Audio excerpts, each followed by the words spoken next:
It is the accumulation of plants and animals and microorganisms, breaking down over billions of years, turning into this gooey mess that fuels much of the human activity on the planet.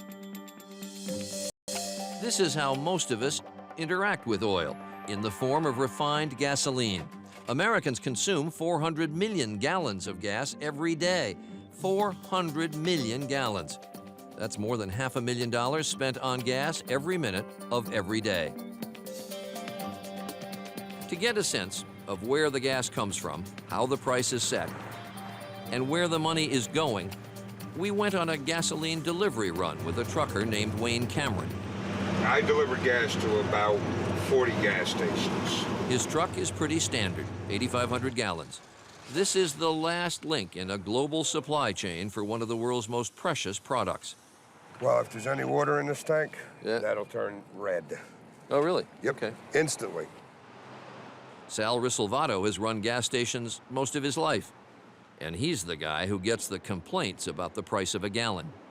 What would surprise people the most about a gas station? Most people think there's a tremendous amount of profit in gasoline, and the average retailer makes 10 cents or less on a gallon of gas. So you're not making their money on gas? That corner gasoline station has never been able to make their profit on gasoline.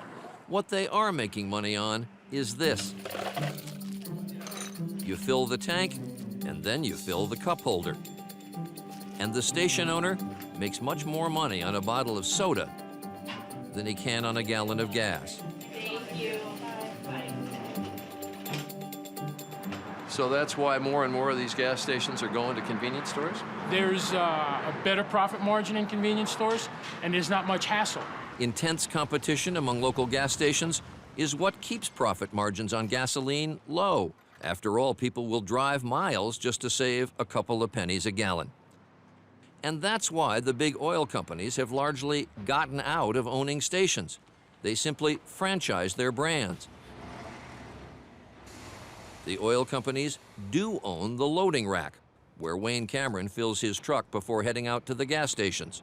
Wayne and other truckers like him line up at the rack. He's an independent operator. The price he pays at the rack is set by the oil company that owns it. At this particular location, the company changes the price on a daily basis, and that's usually around noon. Don Paglia runs the Citgo rack in Linden, New Jersey.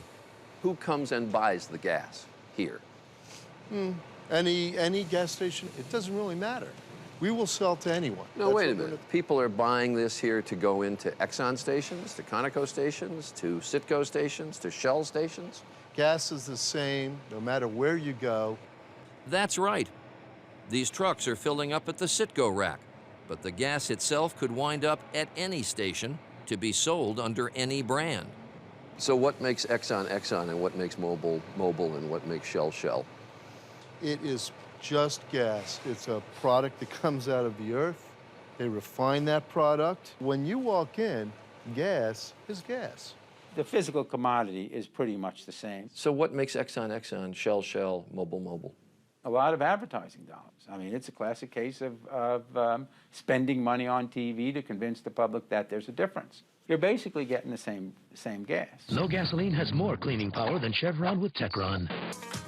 For more performance and less pollution. That means these ads Amoco Ultimate at BP. are expensive competition for market share. There's no mistaking the power of the V. Some brands do add small amounts of detergent additives, but all gas is essentially the same because federal laws don't allow much variation. It is an industry that made $180 billion in profits last year, 1 gallon at a time. Our addiction has made oil the biggest business in the world. The largest corporation in America is Exxon. Chevron is third, and ConocoPhillips is fourth.